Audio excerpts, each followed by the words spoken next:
गसाइगावनि जयमागाव गामियाव हाग्रानिफ्राय ओंखारबोनाय मुफुरनि उदखार गसाइगावनि forest central रेन्जनि सिंनि जयमागाव गमना गामियाव हाबनानै मुफुरा उदखार खालामफैयो।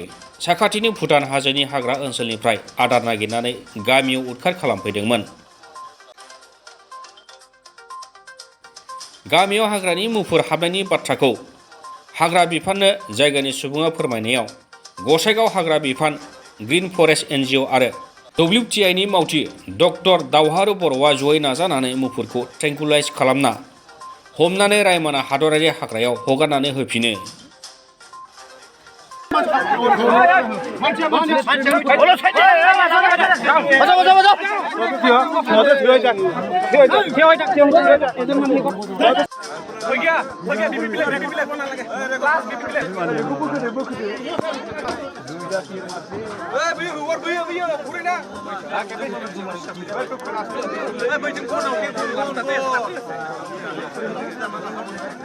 Nah, nalai dah plastik keluar.